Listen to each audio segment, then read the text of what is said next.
नमस्कार दोस्तों, मैं हूं आलोक। स्वागत है आप सभी का आप सभी के अपने ही यूट्यूब चैनल आलोक्स ब्लॉग पर। ये एनुअल क्रिसैंथेमम के प्लांट हैं, ट्राई कलर। इसमें बहुत ही प्यारे कलर निकल के आते हैं। देखिए ये रेड सा कुछ खिलने वाला है और यहाँ पर काफ़ी सारी कलियाँ बनी हैं। जल्दी ही आपको इसमें बहुत ही ब्लास्ट ब्लूमिंग देखने को मिलेगी। मतलब काफ़ी सारे फ्लावर्स एक साथ खिलते हुए आप लोगों को दिख जाएंगे। आज की इस वीडियो में मैं आप लोगों से कैलेंडुला प्लांट के ऊपर बात करने वाला हूँ। यहाँ देखिए मेरे पत्ता गोभी में सारे पत्ता गोभी मेरे जितने हैं सबके अंदर बिल्कुल गोल पत्ता गोभी बनने लगी है। कैलेंडुला मेरे पास कई सारी वैरायटी है, एक एक करके मैं आप लोगों को दिखाऊंगा।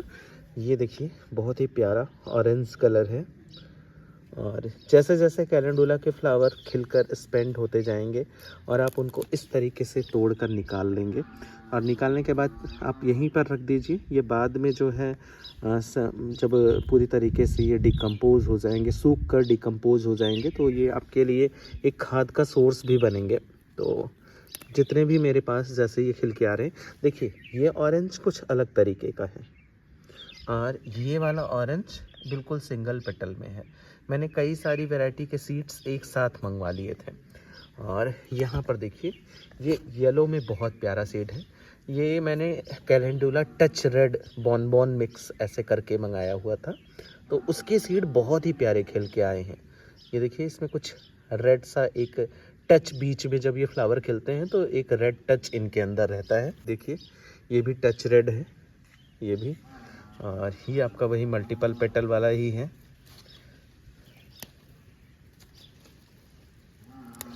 ये देखिए ये कुछ अलग सा है। इस बार पहली बार मेरे गार्डन के अंदर ये चीज़ आई, मतलब ये इसका शेड आया हुआ है कैलेंडुला का। ये काफ़ी अलग है, हल्का सा ऑरेंज करके है ये भाई फिर से वही आपका ऑरेंज वाला ही है। फ्लावर बेड बनाने के लिए बहुत ही प्यारा पौधा है। देखिए कितना खूबसूरत लग रहा है। और इधर आगे वाली साइज, मतलब आगे वाले जो प्लांट हैं इनकी ग्रोथ भी बहुत अच्छी हुई है। एक साथ मैंने सारे सीड्स लगाए थे और इनके भी सीड मैंने अपने मतलब जो जिनसे मैं अपने प्लांट के सीड्स लेता हूँ, गोविंद जी, उनसे ही मैंने इनके सीड्स मंगवाए थे। और ये ऑरेंज में टच रेड है, देखिए बहुत ही प्यारे। मतलब इधर कई सारे प्लांट इसके हैं, इधर सारे प्लांट टच रेड के हैं और इसी वजह से ये ज़्यादा घना भी बन गया ये वाला पोर्शन, क्योंकि इनकी ग्रोथ भी बहुत ज़्यादा हुई है। नॉर्मल वाले जो कैलेंडुला हैं, हालांकि ऐसा नहीं है कि सिर्फ वैरायटी चेंज होने से इनकी ग्रोथ अच्छी हो गई है।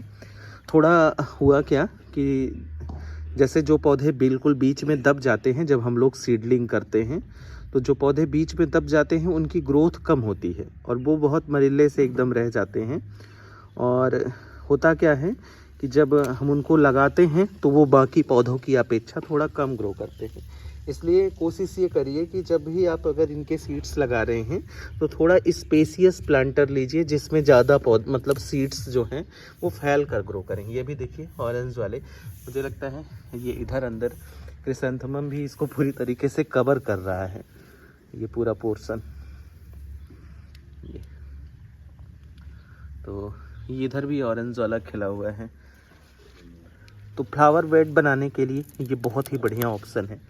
अगर आप कैलेंडुला के बीज लगाना चाहते हैं और बीज से पौधे को उगाना चाहते हैं तो इनके बीज लगाने का जो सबसे बेस्ट टाइमिंग है वो है आपके अक्टूबर के मिड से लेकर नवंबर के फर्स्ट वीक तक। इससे ज़्यादा लेट आपको नहीं होना है। इससे ज़्यादा लेट अगर आप हो गए तो फिर समझ लीजिए कि बहुत, मतलब काफ़ी लेट फ्लावरिंग मिलेगी और कम फ्लावरिंग मिलेगी। दूसरी चीज़ जो है, इनके बीज लगाने के लिए जो मिट्टी का कॉम्बिनेशन बनाना है, मतलब जो सॉयल मिक्स बनाना है, उसमें आपको एक हिस्सा मिट्टी लेनी है, एक हिस्सा आपको कंपोस्ट लेना है और एक हिस्सा कंपोस्ट लेना है और साथ में कोकोपीट और रेत, मतलब चारों की बराबर मात्रा, मिट्टी, कोकोपीट, रेत और कंपोस्ट, उसी के अंदर बीज लगाइए। और कोशिश ये कीजिए, जैसे मैंने आप लोग को बताया कि पौधे थोड़ा कंजेस्टेड एरिया में जब ग्रो करते हैं ये, तो होता क्या है कि इनके अंदर कुछ पौधे जो दब के रह जाते हैं उनमें फ्लावरिंग थोड़ी लेट होती है, मतलब वो पौधे थोड़ा छोटे रह जाते हैं। तो देखिए इस तरीके से, जैसे देखिए मेरी बीच वाली रो के तीनों पौधे छोटे रह गए हैं और उधर फिर से थोड़े बड़े हैं और ये ज़्यादा ही बड़े हैं। तो ये थोड़ा सा आपको गैप दिखेगा, हालांकि बहुत सुंदर लग रहा है। ये पूरा एरिया देखने में बहुत ही अच्छा लगता है। लेकिन अगर ये सारे एक जैसे होते तो सोचिए कितनी सुंदर एक फ्लावर बेड सी बन जाती। वैसे भी बनी हुई है काफ़ी चौड़ाई में, मैंने एक एक लाइन में मतलब एक रो में 3 से 4 पौधे मेरे लगे हुए हैं, और ऐसे कई सारी रो यहाँ से वहाँ तक पूरी बनी हुई हैं। तो चौड़े मतलब एक स्पेसियस प्लांटर के अंदर बीज लगाइए। अगली जो चीज़ है, बीज लगाने के लगभग 6 से 7 दिन में इनमें जर्मिनेशन स्टार्ट हो जाती है। तो जर्मिनेशन जब हो जाए इसकी, तो ज़्यादा से ज़्यादा 20 दिन का अंतराल लीजिए। आप इनको तुरंत रिपोर्ट कर लीजिए, और जिस मिट्टी में आपको रिपोर्ट करना है उसमें एक हिस्सा मिट्टी, एक हिस्सा रेत, एक हिस्सा कंपोस्ट, एक हिस्सा कोकोपीट। और अगर आप मेरी तरीके से ज़मीन पर लगा रहे हैं तो फिर ज़मीन में अच्छे से मिट्टी में कंपोस्ट मिक्स करके आप अपना पौधा डायरेक्टली लगा सकते हैं, जैसे कि मैंने लगाया हुआ है। सिर्फ कंपोस्ट डाला था और उसके बाद पौधों को लगाता चला गया था। तो इस चीज़ का ध्यान देना ज़रूरी है। इसके बाद अगली जो चीज़ है, किस एरिया में लगाना है।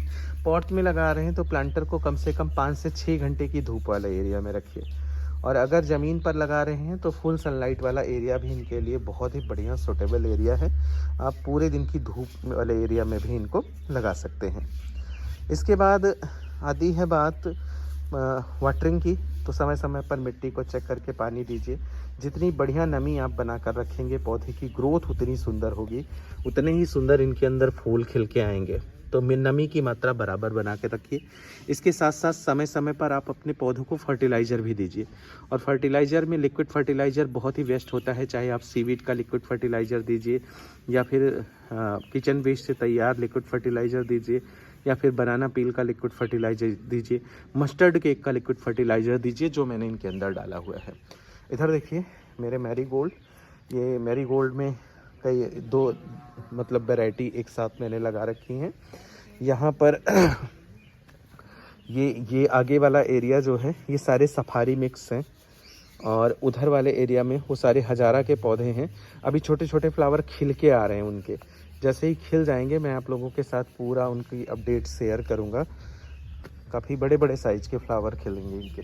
अभी छोटे छोटे खाली खिल के निकल के आ रहे हैं, देखिए कलियाँ बन रही। काफ़ी लेट हो गया था, मैंने सीडलिंग तो समय से कर ली थी, लेकिन मेरी रिपोर्टिंग काफ़ी लेट हो गई ग्राउंड के चक्कर में, क्योंकि पॉट मेरे पास उतने थे नहीं जितने मेरे पास अभी आपको पौधे दिख रहे होंगे। इतने पौधों के लिए आपको कम से कम 200-300 पॉट की ज़रूरत पड़ेगी। तो फर्टिलाइज़र समय समय से देते रहिए। और बाकी जो है, मैंने देखिए काफ़ी सारे प्लांट्स फ्लावर्स स्टार्टिंग में ही जो डेड फ्लावर्स थे, स्पेंट फ्लावर थे, वो मैंने कट करके निकाल दिए। तो डेड हेडिंग भी आप समय समय पर करते रहिए, क्योंकि बीज बनाने में पौधा लगेगा तो फ्लावरिंग कम करेगा, और समय से डेड हेडिंग कर देंगे तो फिर इसकी फ्लावरिंग काफ़ी लंबे समय तक मेंटेन रहेगी। इस वीडियो को यहीं पर एंड करते हैं, मिलते हैं किसी नए वीडियो में। तब तक के लिए bye bye and take care.